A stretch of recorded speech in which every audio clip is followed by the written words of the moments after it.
Akshay Kumar and Ranveer Singh Suryavanshi has become the first big budget Bollywood film to be released on the big screen since the coronavirus outbreak. Directed by Rohit Shetty, this action drama was originally scheduled to arrive in cinema halls in March 2020, but it finally released on November 5th, a day after Diwali, after a delay of 19 months. The long wait, however, paid off for the makers of Suryavanshi as the movie released to a resounding response. It grossed 50 crore rupees in the 2 days of the Diwali weekend and is projected to garner 125 crore rupees in the first 7 days. That will be enough for the producers to break even. The movie has also become the biggest opening for Akshay Kumar. The film has already recovered part of the cost by selling digital rights to Netflix and broadcasting rights to Zee Entertainment, apart from its music rights. According to industry estimates, these three rights have been sold for roughly 200 crore rupees. Meanwhile, Tamil superstar Rajinikanth's Diwali release Annathe is also breaking records. The film opened to negative reviews from critics, but that has not stopped audiences from flocking the theatres to watch the superstar back in action.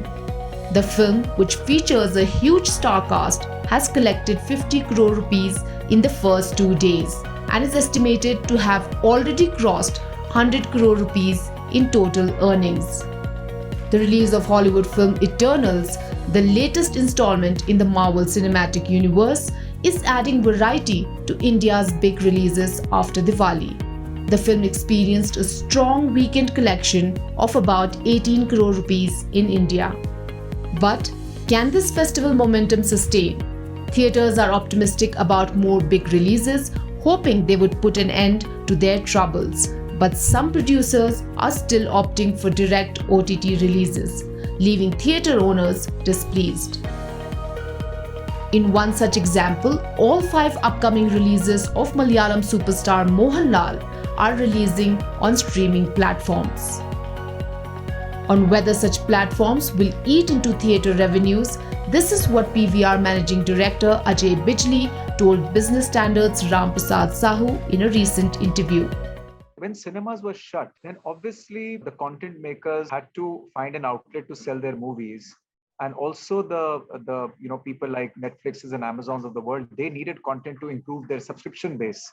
So I think whatever happened was because a very big revenue generating distribution platform, which is exhibition, was shut, not in India but all over the world.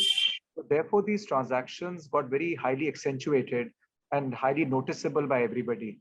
But these things were happening even pre-pandemic. But now with the cinemas opening, you must have read that Disney also has announced for 21 is going to come on the big screen. Warner has announced that.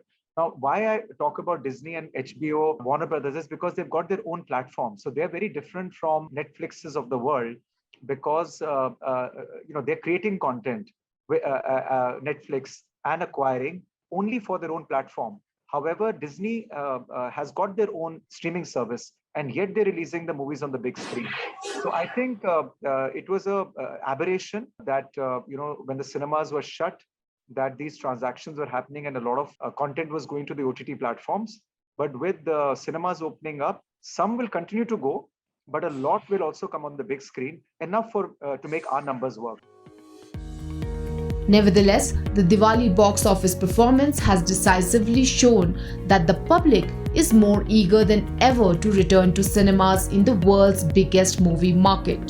The upbeat box office collection during the Diwali weekend comes despite the fact that as many as 1,000 screens have permanently shut down due to the impact of coronavirus lockdowns. Moreover, some states like Maharashtra, Bihar, Madhya Pradesh and Haryana are still allowing cinemas to operate with only 50% capacity.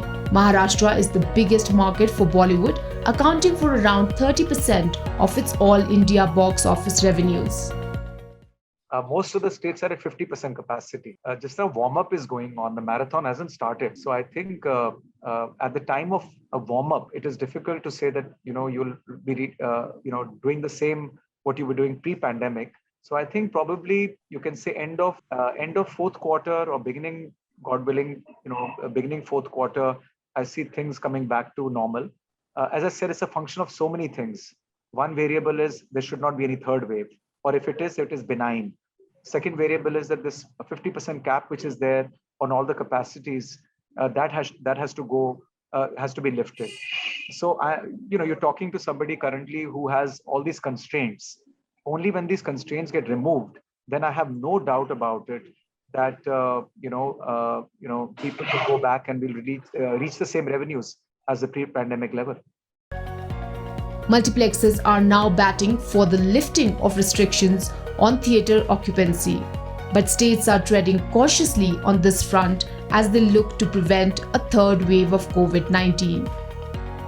India's daily COVID cases have dipped to a 9-month low, hovering near the 11,000 mark. If the current trend continues, it will not take long before cinemas start seeing revenue above the pre-pandemic levels. If you like this video, share it and subscribe to Business Standard.